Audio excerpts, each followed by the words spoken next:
la la la la la la la la.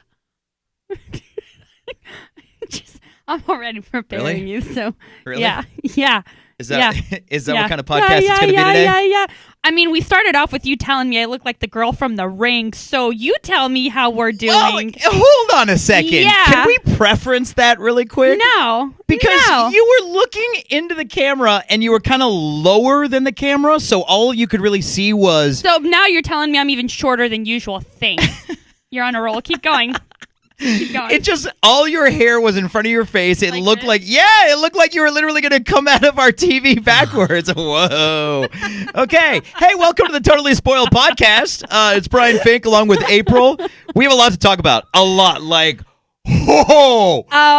bombs galore in the center. You were not kidding. So yeah, remember how I texted you? I was like, yeah, so have you seen the episode? Prepare yourself. Yeah. Was I right or was I right? So we've got a couple of episodes to talk about with the center because I still need to catch up from the episode before that, which that's going to be real fast. Yeah. And then we've got a couple of episodes of Ozark, which... Yes. Woo, you watched 2, right? I watched 2. I watched the first and the second. Okay. Yep. Thank you so much for following and subscribing to the Totally Spoiled podcast. I don't want to spend too much time, like... dilly-daddling around, like, talking about, like, the fruit roll-up challenge or anything, because I was going to bring some of those in. Can I just say, did you lose every challenge? Every challenge. Ooh. Every challenge. So if you didn't see the videos on my Instagram, I am Brian Fink, or on my cat's Instagram, at Ada Tucker. You're so good, I think your cats can beat you. How dare you? Just because they can use their tongue better than I can.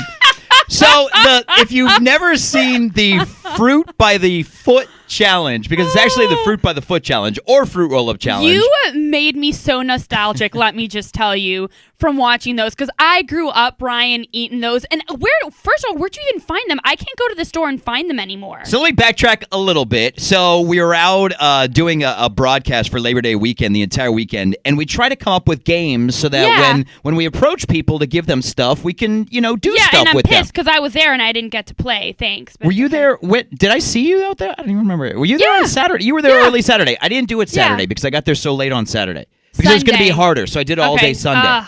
So I was watching TMZ last Friday, and for the holidays, they usually do, they'll do some kind of game in the office where they do some kind of challenge. And they do, a contest where whoever wins the challenge gets to do some trivia, and you could possibly win a bottle of champagne. All right, I'd be in. They were doing the fruit by the foot challenge. And I'm like, oh my God, this is brilliant. So I go, okay, well, where can I find these? Yeah. Just started Googling it. It was at Target.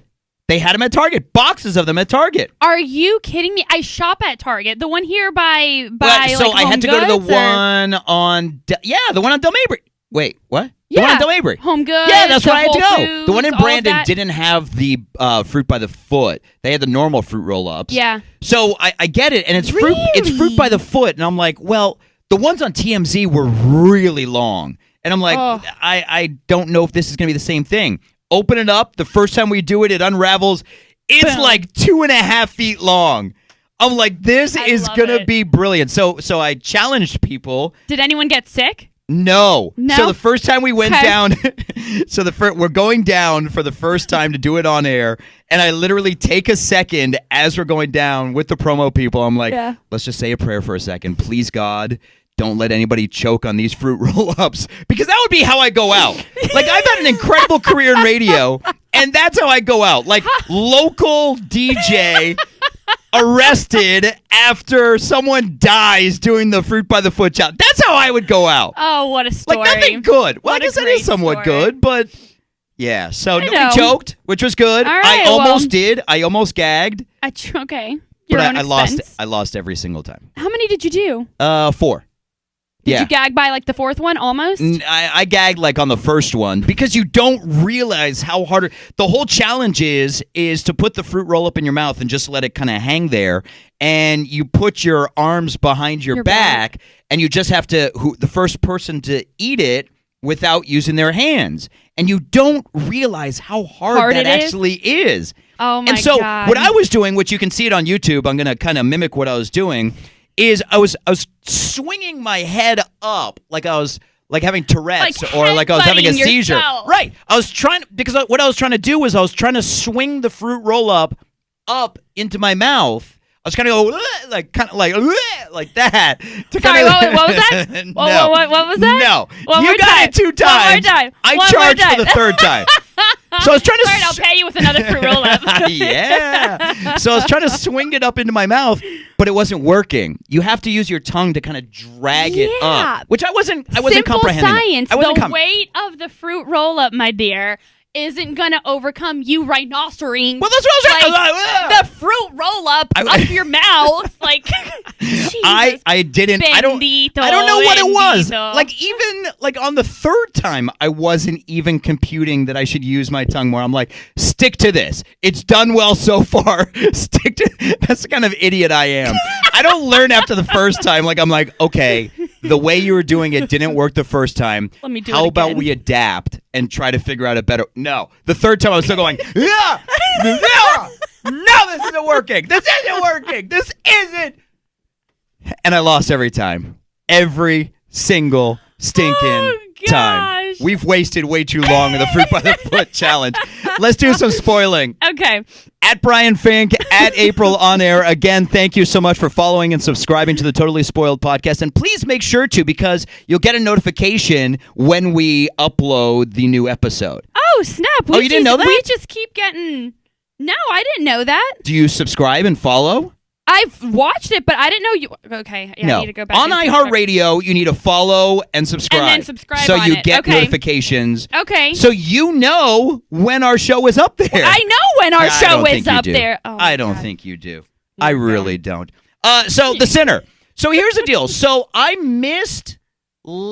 so episode 5 I had missed because I didn't get a chance to watch it. Last week. Right. Yes. And you updated us on everything.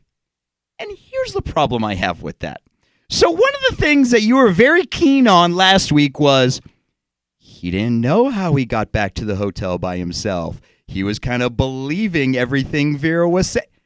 The first scene of the episode is security footage of him getting out of the car by himself. How did you miss that? Why do I feel like I'm being yelled at by a parent? I love the puppy dog eyes. You're like, it's like your ears are going back too. Like you just spilled water and your food all over the kitchen. And I'm like, why are you doing that? And you're like... I feel like I'm being attacked right now. I'm just saying that was the first scene of it. Like I can see getting distracted halfway through the episode. I was probably scooping in Lucky Charms at that moment because it was that early on. Okay, it's okay. It happened. I was eating my Captain Crunch while I was watching, so it's all good. Why are you giving me such a hard time right now? So we'll skip ahead to episode 6 because you did a great job last week of kind of keeping us up. Besides that one. Of keeping us up on what was going on with episode 5. Jeez, thanks. Episode 6, you watched on Wednesday when it actually happened. I'm like getting better at actually watching it when it comes out. And you texted me, you're like, have you watched this? I'm like, no. You're like, get ready. Oh my God, you were not kidding. Right? Like there are bombshells. So a lot of the stuff that we're waiting to find out in The Sinner, we found out in this episode because we've only got 2 more episodes left, right? Yeah, we've only got it's coming up pretty fast. And oh God, I'm gonna miss this. When an episode opens up with Julian digging his arm out, I mean, he was literally like, what was he trying to do? Was it just like an inflicting of pain? I don't know what he was trying to dig out. I'm not quite sure, but right around that same time, again, which we will so go into this towards the end because the way this episode ended freaked the living lights out of me. We'll get there. I don't want to jump ahead quite yet. But he's doing that as you start to see like his shadow behind him as well. Do you remember that? Right, the hooded figure. Right, the hooded figure. So I don't know, again, if that was like a coping mechanism or him to go away. Oh, I didn't think about that. Maybe that was like to wake him up, wake himself up. That's how I interpreted it. I didn't even think about that. So I don't know if at first I was like, oh, well, like maybe is he going manic? Is he, because it wasn't long after that he got put into that room by himself. No, he got put into the room by himself before. Right, but he hadn't been there that Are you talking about when he got put in solitary? Right. He got put in solitary last episode. So this episode, he's back in normal. No, he's still in. He's still in. He's still in solitary. So You're I don't right. know if that's him again, still trying to cope that he's there by himself. But I'm thinking it more has something to do with the actual trying to wake him up. Yeah, absolutely. Yeah, and we'll like I said, we'll dig more into that as we go and progress towards the end of the show because a lot of things start to make more sense. Yeah. Sure, you know. I definitely know. Can I just say one thing that Harry needs to stop breaking into people's houses? I mean, he breaks into the guy's trailer that stole the deposition tape. Right. And like the entire time, I'm like, how does he know that nobody else is in there? And how does he know that this guy isn't going to come back? He's like... freaking Daredevil, man. No fear. Harry's no like rustling fear. through all these papers and everything, which, by the way, the guy's got like all this information on him. That's crazy because he's not only got all information on Harry, he's got dirt on Ambrose. Okay, and then Harry is Ambrose. Heather, sorry. Heather. On Heather. I'm sorry, espérate, rewind. Hold up. So, yeah, on Heather. And then this is where I don't know. This is something where maybe you can help me out. He's got records of, again, I don't know her name, but Jessica Biel's character. Yeah, well, I think that all has to do with getting the information on Harry. Okay. I think that's why he's got all and that. And to backtrack for just a second, Jessica Biel's character. Yes. Was she part of Mosswood? No. She had nothing to do with Season that. 1 That's had nothing totally to do different. with Mosswood. Okay. You need to go back. That's why when I have time, I need to go back and watch the whole first season of The Sinner? Of The Sinner. I've got Ozark on my mind. Oh, wait, hold on. And I'm probably thinking it in Spanish, too. We don't need to go there. Well, that's what I told you. Last week, I'm like, listen, just go ahead and because I know you've talked to me. And speaking Spanglish? Yeah, just go into Spanish. Like, I'm not going to understand it. I'm going to confuse everybody. But that's fine. I'm going to confuse everybody. Like, I'm just thinking that because I know that you're trying to translate it, so just, it's like veering. Like, you're reaching the intersection where it's like English or Spanish, and you're kind of stuck, like, which way do I turn? Just go with the Spanish. That's my life. Just go with the Spanish. So, yeah, so The Sinner... So, El Sinner. Sinner Season 1 had nothing to do with Mosswood. Which, again, is why you told me, hey, you're totally good not even going into Season 1. You can start right on 2. Right. Interesting. And, okay. I mean, there's only... But clearly there's some correlation if Jessica Biel's popping there back isn't. up. There isn't. Well, and that's what I was going to say. So there's only a couple of characters from Season 1 that are in Season 2. Harry. One. In the beginning, there were a couple of, like, his...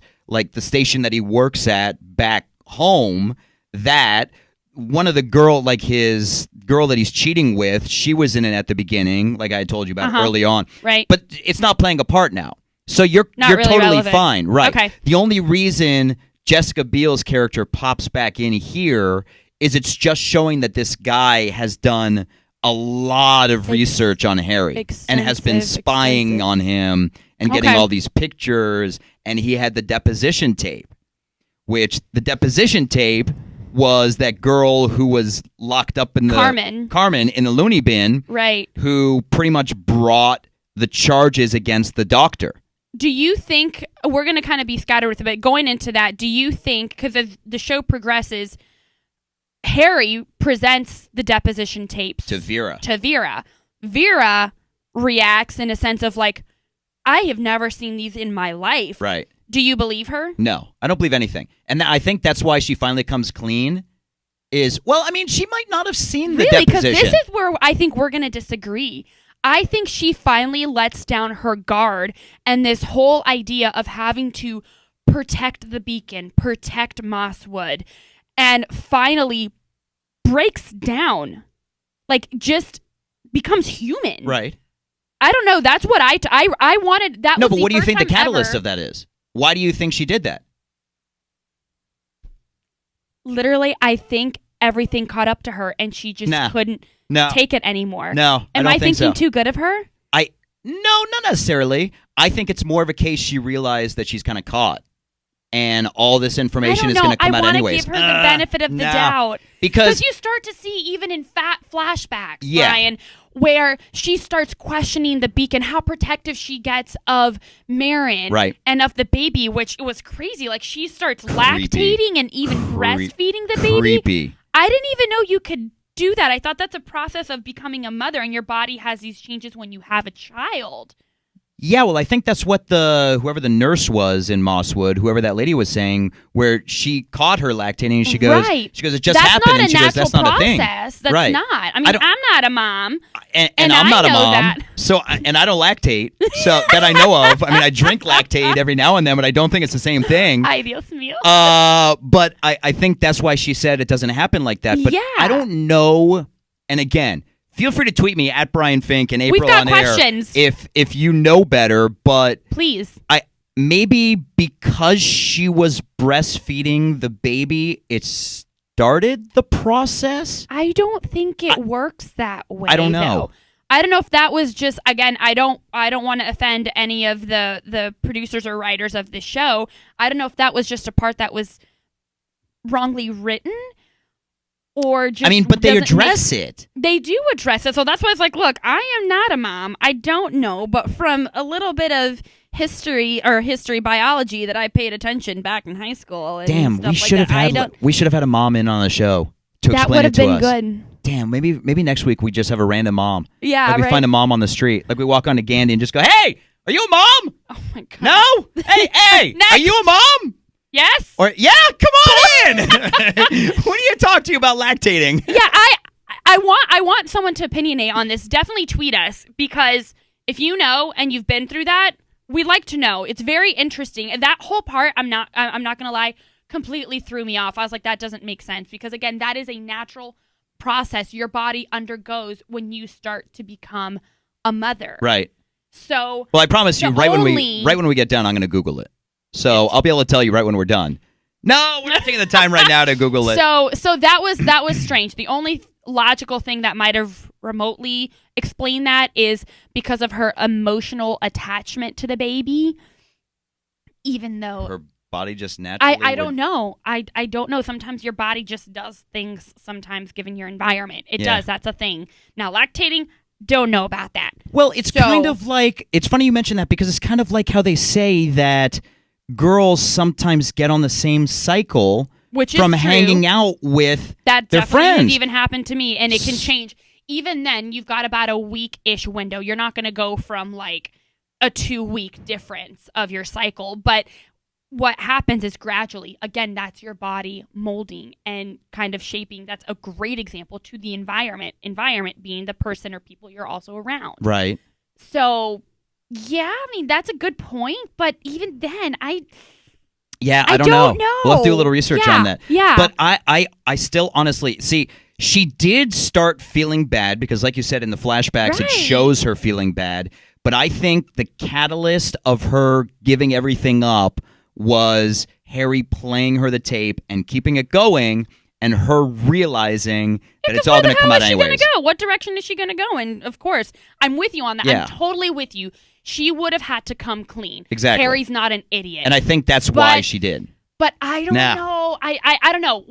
I'm sure we'll figure out more as it goes along. I'm going to stand on my side and say that I think it was just her becoming human and just everything and regret and remorse catching up to her. Which there was a lot of. Yeah. I mean, you saw, because the therapy sessions are becoming very violent. Very violent. And like, they're including her. Like, she's getting the crap beat out of her, too. You see Bess, going back to Bess, you know, the one was... With the gash on her leg. Right, the ones that had taken... Julian. You see a huge gash that takes from up one of her the therapy entire sessions. Right side of the leg from one of the therapy sessions. It's not a bruise. It's not just a cut. It's a huge-ass gash. And the Beacon's like, nah. Yeah, like nothing. Happens. Like nothing. I'm like, yeah, I don't know about you, but if I was in a situation like that and someone's hurting me that way, look, I would be out in a split second. But here's the crazy thing. You see how the Beacon spins everything.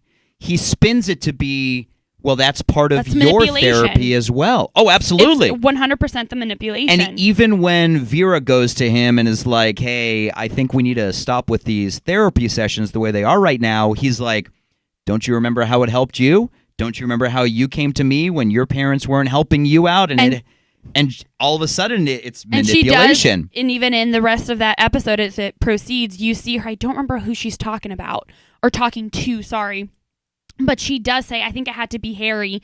How she still credits him. He saved my life. Yeah. So I don't know. There's moments where I think like that switch goes off in her head, and she's like, I don't know about this, but where somehow, some way, it kind of draws her back in. And I mean, to this date, she's still in Mosswood. Kind of tying in and wrapping up the story between even Vera and the Beacon. Vera. Mira. No, it's Vera. No, it's Voss, not Vase. Any more? Lay it on me. Tomato. Go ahead to wrap everything up. Good God. Vera. So with here, did you just say I didn't. Something? No, I had something in my throat. My throat's a little itchy. Did you say something? No, my throat's a little itchy. Okay. Okay. Right. Got it. So to wrap things up with them, you see there's a point as we progress where the Beacon is becoming restless and impatient with the baby. Takes the baby away, takes it to his room. I hope you're about to ask me what I'm thinking. Go ahead. About the tea? Yes. Yeah. Well, that was one question. What was the other? Well, first of all, with the tea, do you think that she poisoned him? I think she killed him. Absolutely. Because she tells Harry that he left and got tired with everything. That. Yeah. He is so strong-willed and so that there's devout no way. to his practice. There's no way he just got tired one day and went away. And walked away. Yeah. I totally think that she killed him. Okay, we agree. I think, and this might be a stretch because they say a Jane Doe in the car. I think it might be him in the car. You think that's possible? Or do you think it's definitely Marin? No. Okay, because you led into another thing I was going to mention. I think that's Marin. You think that's Marin? Okay. Just because so much I will be shocked if it is. I will be shook. Yeah, that thing. Because you hear in so many other episodes about other people, Carmen being one of them, referencing the Purple Lake. Right. What did they call it? The what reservoir? When she was looking it up on the computer, when Heather was looking up research. I think those are the same thing. So the way they kind of spun that was the Beacon kind of spun it as you kind of get reborn by going into the Purple Lake, wasn't it? Originally, but just that's what the Beacon said again, but based off of actual residents in Mosswood, that's not what it was. It had a very negative connotation. Oh, yeah. You know? Well, you die. Yeah. I mean, you drown. Yeah. But it all kind of goes back to, like, Julian thinking that he was killing them, but they were going to be reborn. And he even talks about at the end of the episode, he's frightened because he's realizing he did murder these two people, but he thought they were going to be reborn. He didn't think it was murder. I feel for this kid, man. I do too. Because you see in these points where he's asking Harry, which at this point, you see it in the episode too, he's the only one he trusts. Somehow, some way, you see quite a 180 between him and Vera. Like Vera. Now I'm gonna just freaking say Vera for the hell of it. Vera. Vera. Yeah, he's still not cool with Vera. No, not at all. Yeah. Not at all. And that's what I'm getting at, too. You see a huge change. This is still coming from last episode. It wasn't just from this one, but from last episode, you start to see, he doesn't want to see her. He doesn't want to talk to her. Because he's realizing that she's lying to him. Right. About everything. Right. So you see him ask Harry, when does the guilt stop? That was heavy. And from a little kid. And you see Harry open up about his story, which answers another big question of what happened with Harry and the house and the mom. Harry's the one that lights the house on fire. I wasn't expecting that. I was not expecting that at all. And I did not see that coming. And that was, what did he explain to Julian? That was his way of just ending it. Yeah, because he talks about how his mom was dealing with a lot of stuff where a lot of times she'd be quiet, other times she was bipolar. Opposite. I mean, it was obvious that she had a lot of mental issues. Yeah. And we learn that Harry with the boiling water, which we thought was what started the fire, it's actually Harry lighting oh my God. I was like blown. Like when I couldn't believe it. So he was, I'm gathering he was trying to end it. It was him that was trying to Absolutely. kill both of them in the fire. Right. Which is crazy! And what's even crazier is originally we thought that's not how Harry's mom died. Remember? We didn't think it was in the house or because of the fire. Well, it's not. Because she gets brought out afterwards. So we still don't know how they get saved from that fire. Okay, that's what I'm saying. Clarify that. Yeah, no, because she gets dragged out and gets put in the ambulance and she's in the mental ward. And you see those flashbacks from previous episodes. That's right. Yeah, so I'm guessing, which I'm sure we're going to see it in an upcoming episode, but I'm guessing she snaps out of whatever she was in, comes out, and I'm guessing. Either that or he has a second thought and saves. I don't know. I don't know how they get saved from that fire. Yeah. But that was a twist that I did, because we thought that maybe she started the fire to kill both of them, and it's actually him that, mind blown maybe it's on like that this one. Is us, and they sneak out of like the second floor window or something. Jack's not coming in to save them. Jack is not where coming are in. you? Yeah, so like, to really quickly, you? some more important points from episode 6 of The Sinner was the DA is part of it. He was a long time ago. That was sick. He was paid off to kind of let Carmen's case not go to trial, under the rug, and she just kind of goes off to the mental ward. So he's in on it. He gets Harry gets him to bump it back to juvie. Yep, to just family court. Take him out of. So Julian is out of jail and he basically threatened him. Harry threatened him. Yeah. Hey, you did this. I'm gonna basically let out all your dirty laundry. Basically, if you don't take Julian out of his current situation and, and dropping it down to manslaughter. Drop the court case down to just taking it back to family court. So Julian is back in that home, and the episode ends, and Harry's talking. Oh, I felt so bad for Julian. Harry's talking to him about the guilt and how that hooded figure, how he thinks is just guilt. And Harry tells him, listen, next time you see the hooded figure, just stare it down, and you're going to wake up, and you're going to be fine. If you're watching YouTube, you can see how little by little the hair on my hand is starting to stand because I'm just getting flashbacks of that episode. Continue. So the episode ends with the hooded figure breaking into Julian's room, and Julian's staring through the window, down. which is even creepier. Yeah. You see him, like, just picture this. You see kind of like a shadow overcoming the outside of the bedroom, which is on the second floor, mind you. Second effing floor. Gradually kind of do a tilt of the head, slowly open up the bedroom window, and you start to see Julian frantically panic, borderline convulsing, looking at this thing right in the eye, saying, "You're not real. You're not real. You're not real." As it's getting closer and closer. As it proceeds to come in through the holy crapoly, through the window, and you find out, you start to hear noises. So the supervisor, the guardian, which is on the first floor, is like, all right, kids. He's thinking they're just rambling. To find out, he comes up to Julian's room. Windows open. Julian's the boy's gone. Yeah. Which, by the way, how is everything not locked down? That was my question. Why the heck is the window not locked? Yeah. I mean, or like nailed shut or something. I mean, I guess for safety reasons they can't nail it shut, but... But then again, maybe so, because if these kids are suicidal, depressed. Or just trying to escape. Or just trying to simply escape, you want to keep those locked. Yeah. So that didn't make sense either, but I guess just for the storyline and how it was supposed to play out, like it would have to be open, yada, yada, yada. But yikes.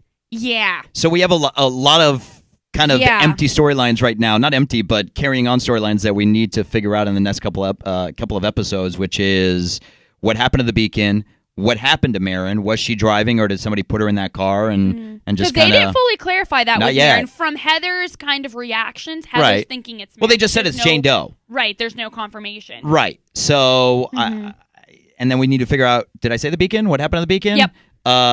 What the hooded figure is. We're going to find that out. What and who, because the episode ends, or the previews to the next one, is about putting out an Amber Alert for Julian. So it turns out, and you hear a conversation that Harry has, I'm not quite sure with who, about Julian was right.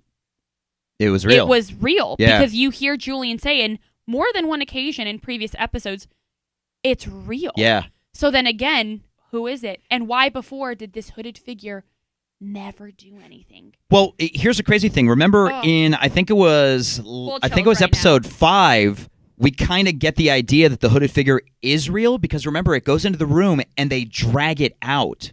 Do you remember that scene? No. You don't remember that? Yeah, so in episode 5, I had this in my notes. The hooded figure is going in and they drag it out. So who's they? I honestly don't remember. But they drag it out. Okay. So we learn in episode 5 that it is in fact real.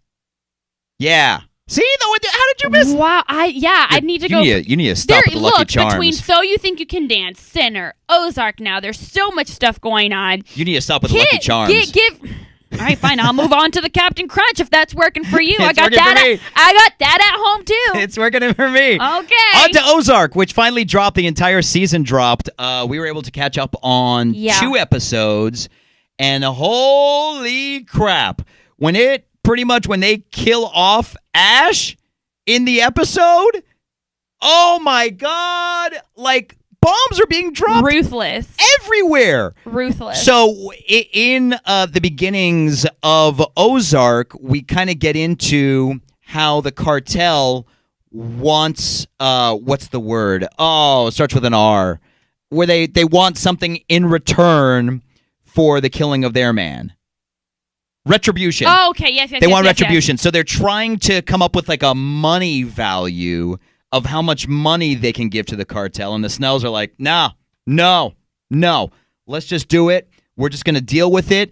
And he's like, the cartel has way more people than you do. This is not a good situation. Right. And the Snells are like, nope, Ash, get the people ready. We're doing this. Yeah, they're nuts. They're nuts. And as Ash is walking out, Snell from behind, I forget his first name. I just keep calling him Mr. Snell. Mr. Snell. Mr. Snell.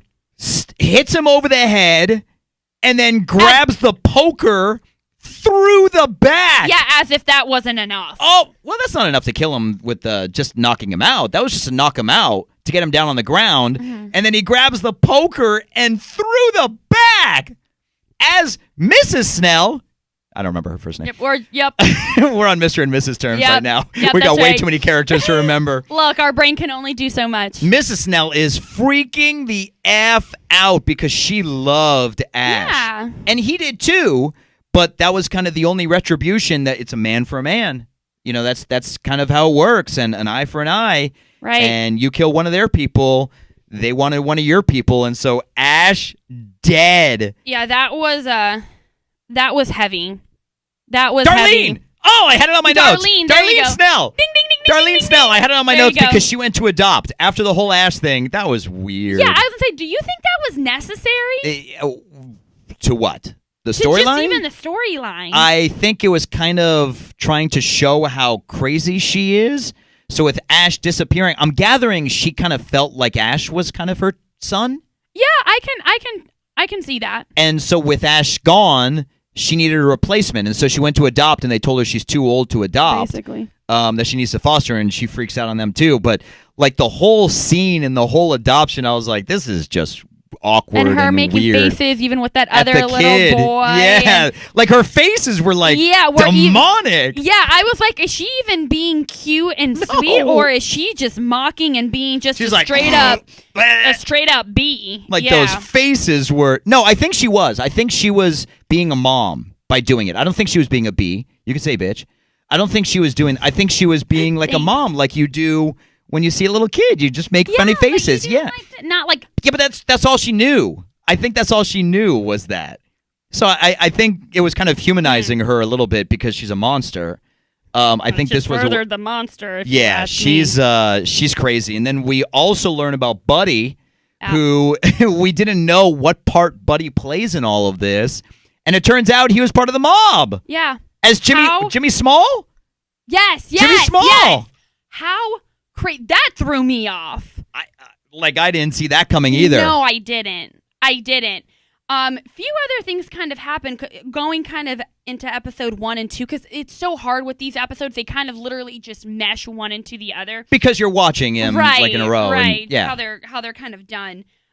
You see as well Rachel. Do you remember the one that from the lodge? Yep. Who takes off with some of the money. Yeah, who takes off with some of the money. Marty goes into the office to find out that the wall's been broken into, and she took in the cabin. That in the cabin. That's season 2, episode 1. Into episode 2, you see bits of her more towards the end. She's in like a drug den.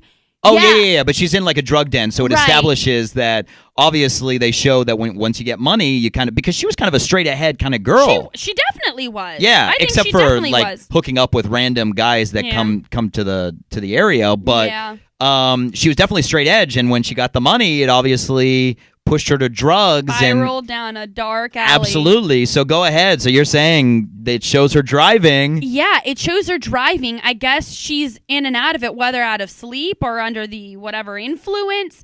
She's definitely under the influence. Yeah. And rams into was it a light pole? Yeah. A light pole. The car looked tore up. How she made it out of there, she did though.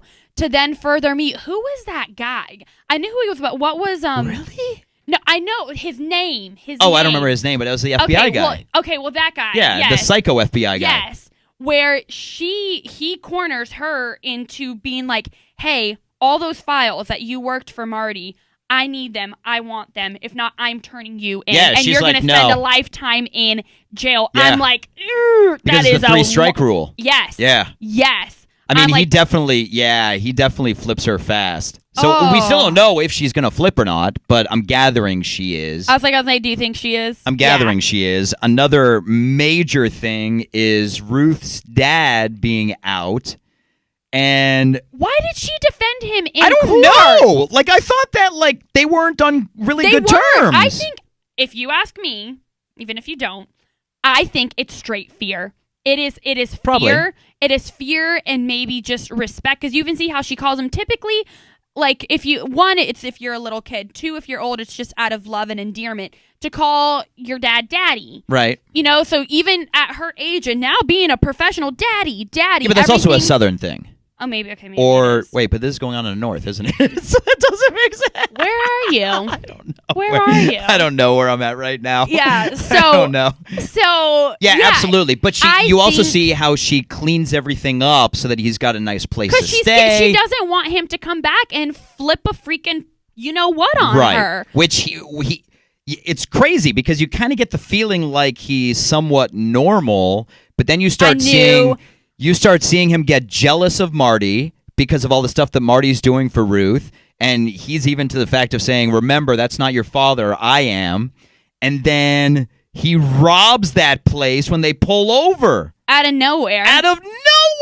Yeah, I'm looking at that episode and that specific scene, and I'm doing one of these. I'm like, what? Yeah, and it just shows that he's still a thug no matter what. He gets out of jail. I knew it was, and I was like, it's going to happen in this episode. But from there, I was like, some tables are going to turn. Oh my God, the urinating scene? So his parole officer comes to check on him and says, you have to give us a sample in the cup. And he tries walking away. He's like, to witness it. He's like, no, I have to watch it. So he literally unzips right there, pees into the cup, and then pees on his shoe. Right in front of his daughter, mind you. I'm like, in front of his daughter. This is absolutely amazing. Class act. I mean, there's definitely a lot in the first 2 episodes because they're also trying to get the vote on the ballot, which for the casino to is open. Allowing another casino to open.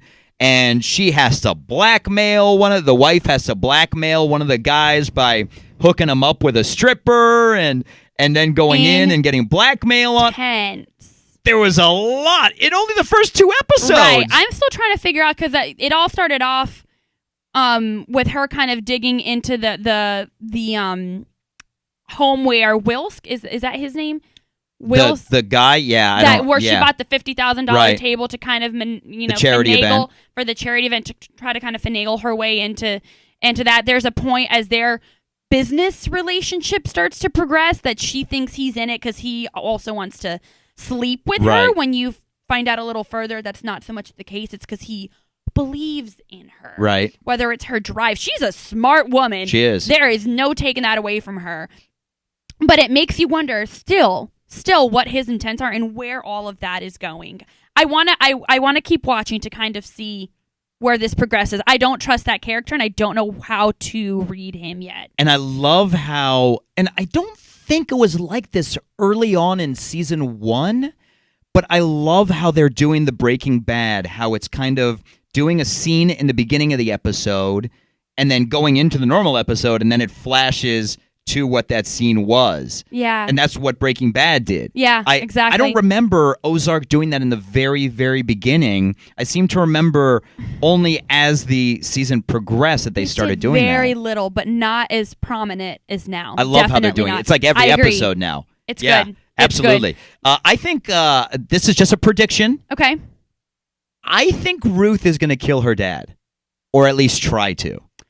If one of the last scenes of them both indicate anything, you see when he smashes her head up against the dashboard of the car and the look she gives him afterwards. Exactly. If that look doesn't scream, I'm going to effing kill you, I don't know what does. God, I hope that is one of the storylines that You progresses. and me too, because I don't like him at all. And I didn't like Ruth in the beginning, but I really like Ruth now. Her character's definitely developing. How she's becoming more human. Before she was kind of like this redneck bitch. Talking about buying a house with a picket fence. Yeah. And even motherly with the dad and finding him a job and the other kids. I'm like, I knew it was in there, honey. I love it. I knew it was in there. I love it. And the dad's just trying to come and just mess everything up. Well, because the dad is an alpha. And there is no way he's going to allow any of this. So is she, though, and that's the issue. Because she just wants to take care of everything and make sure everything's good. Yeah. He's like, no, you're my daughter. I take care of everything. And obviously that's why he robbed the place to kind of, get everything back under control, and that's him. Put things back in check and remind everyone of who's still boss. And then we also learn more about the cartel and more of the people. The lawyer who is crap. Crazy. Oh my God, when they go to the gas station? So they go to the gas station because everybody tells them that they set up this whole lie about how, what was the cartel's man's name that they blew his head off? Del. So they come up with this huge story that Del went to Chicago. He used the cell phone to call. I mean, they had this huge story. They swiped his card at the gas station. So the cartel goes to the gas station to kind of figure it all out. She asks for the security tape. The guy says, no, you're not getting the security tape. Oh, you're talking about the rental car place. Oh, is that what it was? It was a rental car? Yeah, because there's one scene where I thought you were talking about the scene where Marty's wife was pulling up to the gas station and that situation. You're talking about where he goes to the guy with the glass. That's in the glass. Yeah. Yeah, so that's a rental car place? Mm-hmm. Oh, I thought it was like a gas station. Yeah. Yeah. Okay, so they go there to get the security tape to prove that Ash didn't or that it was Ash that actually swiped it and it wasn't Del. And the guy won't give them the security tape, so she walks out. Her henchman comes in. Here's the insane thing, and the detail that he shoots the guy in the stomach so that he goes down and he's dying in pain. So the experience, you hear him gasping. Yeah. Oh my God. As the henchman is going behind the counter to get the security tape or the hard drive that it's on, you hear the guy gagging, and then he kills him. But it's just that detail that you're gonna suffer. You're gonna suffer. I'm not gonna kill you. You're gonna suffer first, and then I'm gonna kill you. Oh my God, that was so insane. Absolutely insane. Which then again ties into how and why the Snells end up freaking blowing his head off. Yeah. Yeah. So we've got a lot to watch of Ozark, but we've got a short time to do it because This Is Us is end of the month, 3 weeks away. I'm excited and nervous. Excited because I can't wait. Nervous because I'm gonna start calling different Marty's in This Is Us. Kate is in The Sinner. Kate is now the leader of Mosswood. Oh, Vera, This Is Us. Vera. At Brian Fink, at April on Air.